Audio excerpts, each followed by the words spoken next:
And ultimately, I'm saying that if you look at Malayalam, 80% of the words are common to Sanskrit. Bengali, a little more. And the script, Devanagari, that's one of the most scientific scripts.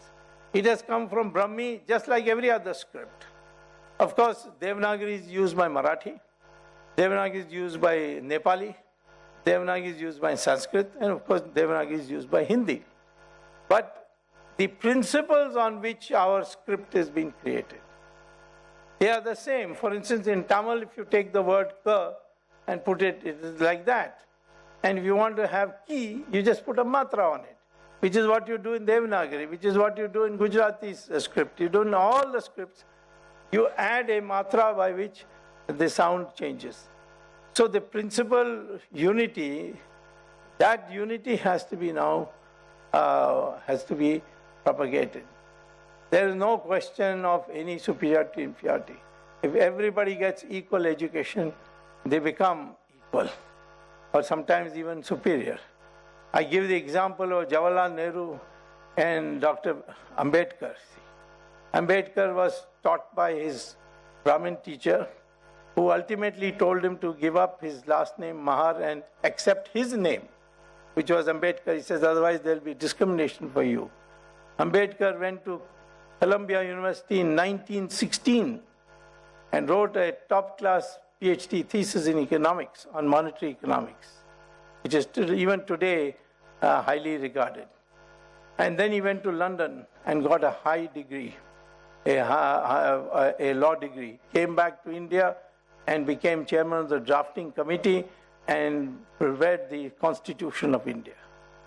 This great man had to wait till 1990 when the Janata government came again to power and get the Bharat Ratna. He did not get the Bharat Ratna till 1990.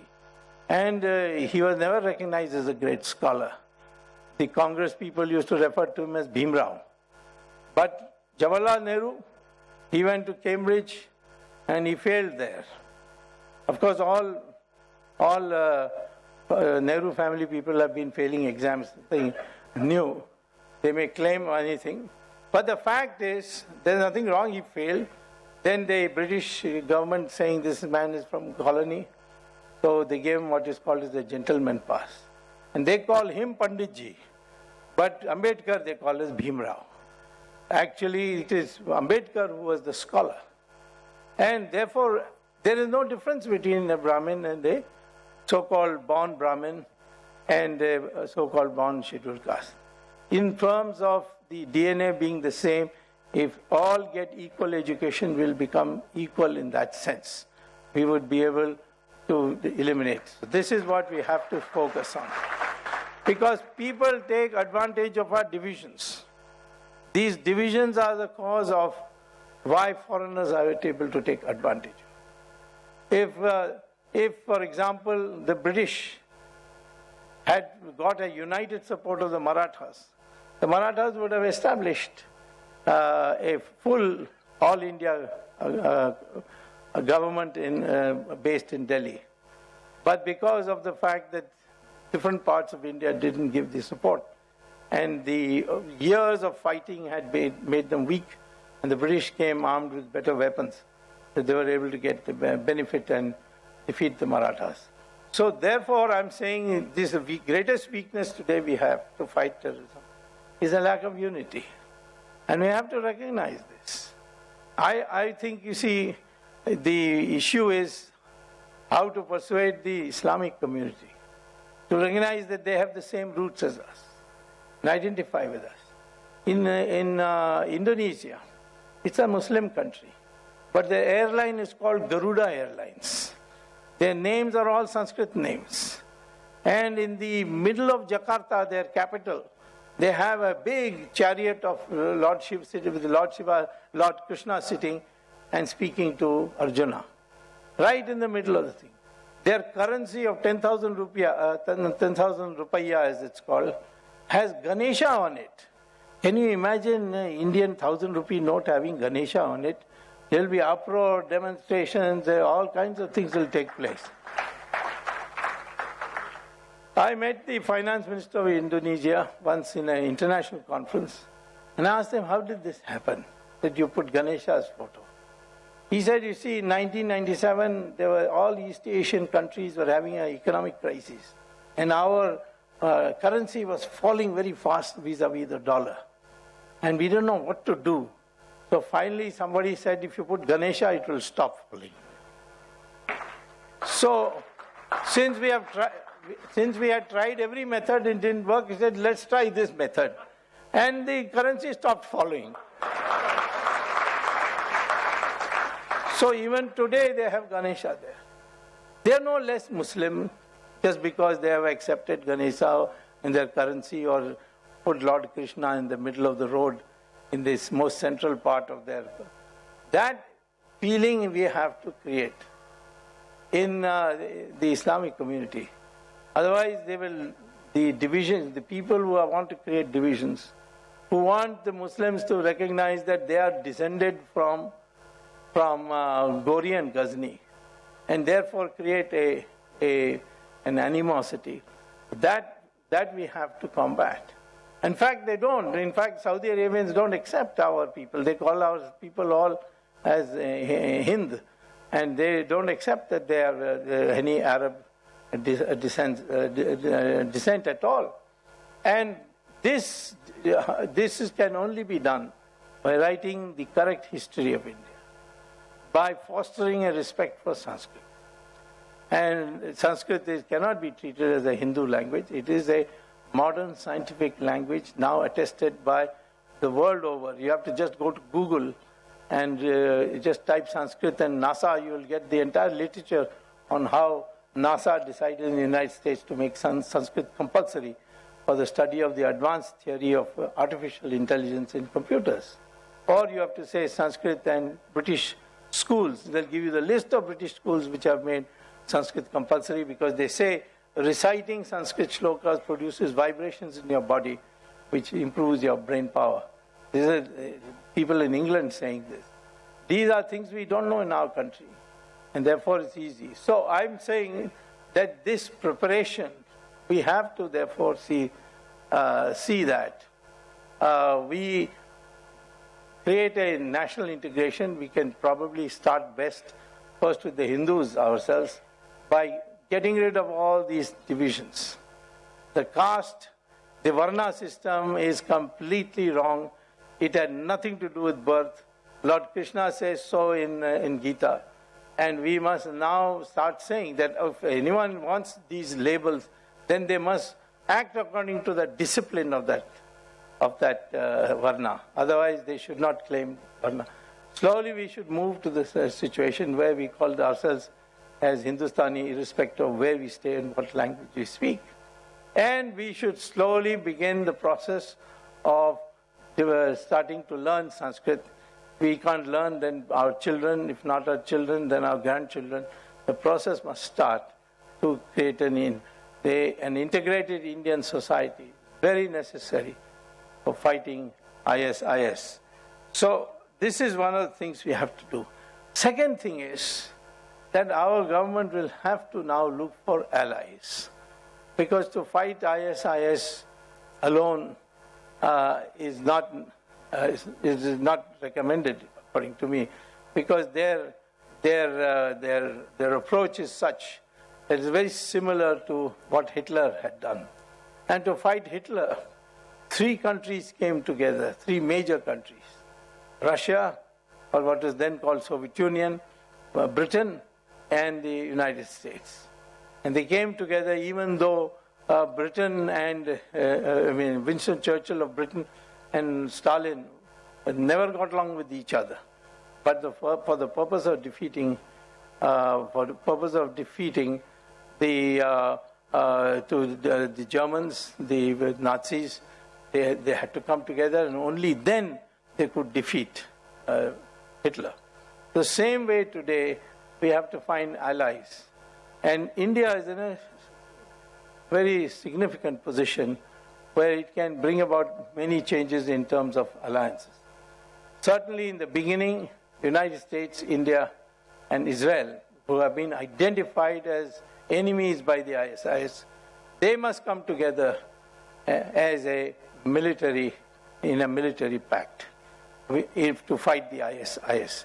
That is the first thing. And if we do that, we have been resisting it because of these old ideas of non-alignment and so on. But times have changed. If we accept this and accept to deploy our troops in Afghanistan and even if necessary in Iraq, then I would say the United States technology will be totally available to us to completely modernize our system, and even our infrastructure of the United States would help us.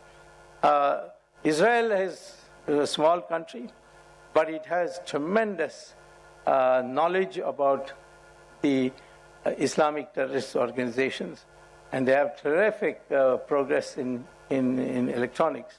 So these three countries coming together is one important step that we can take. The second thing is that India, Iran, and China, they also must come together. Now, you'll be surprised, how can India and Iran come together? IS is as much a threat to Iran as it is to India. Because IS is a Sunni movement, and they are ruthless with the Shias. And Iran is a Shia country. And therefore, because of our long association with Iran and the cultural respect that the Iranians have for India, we must now try to find ways by which the Iranian assistance to international terrorist organizations like Hezbollah in Lebanon and so on is now moderated and reduced, and this IS is taken seriously. Same thing with China. In Xinjiang, there is a growing Islamic terrorism, and they come from, really essentially from the Middle East. They come to Pakistan, they get trained and cross over. And therefore, it will be only a matter of time before China will also be a factor. So India should be in both these alliances to combat this terror situation. I think you must understand that Pakistan is in a very unstable position, and I don't see it surviving as a single country. Already Balochistan and Sindh are pulling away, and it's only at the Punjab, or what used to be called as the West Punjab, that there is any remote Pakistani feeling left today. And if IS comes, I'm sure that even the civil society of Pakistan would like India to do something to protect them, because they don't want to go to the medieval ages to live. So India today has a very crucial role to play. And I'm happy that our Prime Minister, for the first time, told the Jordanian king in his recent meeting in New York that yes, I think India must now reconsider its position of aloofness and decide to fight this IS in company of other nations. So I would say that the public support for this has to be there, otherwise it will not be possible. And I think here we can all contribute by developing a sense of an Indianness where we forget about divisions and think of ourselves as only either as Hindustanis, Hindus. Even if Hindus start thinking as themselves as only Hindus, that's 80% of the population. And then that automatically, and plus, of course, the Sikhs and the Jains and the Buddhists who had another 2.5%. So all these put together, this is a very huge group that can be brought together. And I think, therefore, we must think seriously in these terms. Otherwise, the future, we may have to go through what, by failure to understand the rise of Hitler, the whole world had to go to war. Had they listened to Churchill's warning in 1933-34, the problem would never have been there.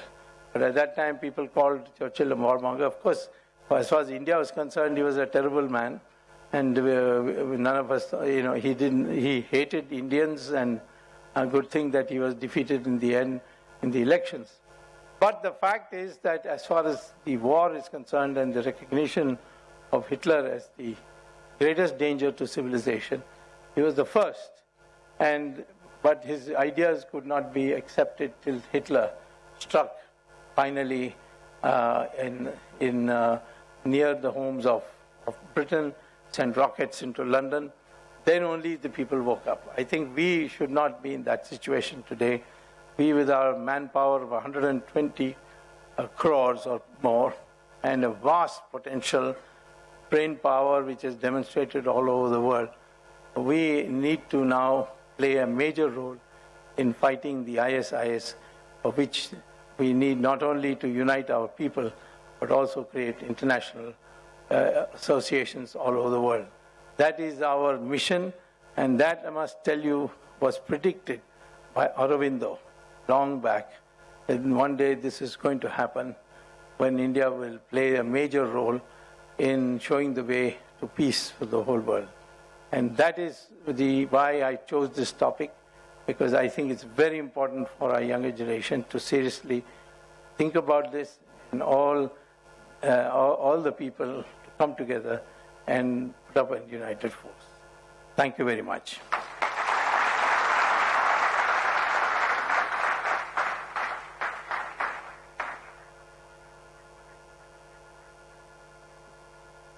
Thank you very much, sir, for your excellent thoughts and food for thought for everyone, and a wake-up call too.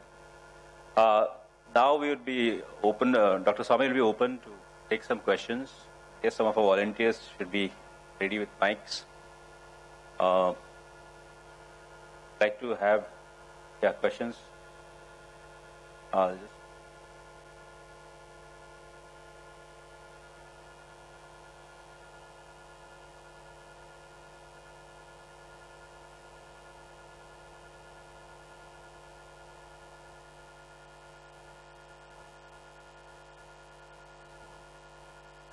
Put their left.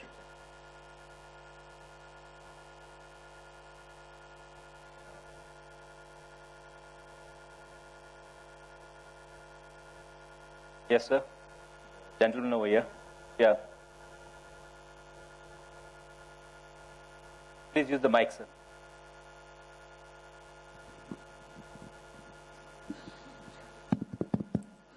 Hello. May I ask some question which is may not be directly connected with today's address. It is. I'm sorry. Could you please repeat, sir? Pardon? Could you please repeat the question?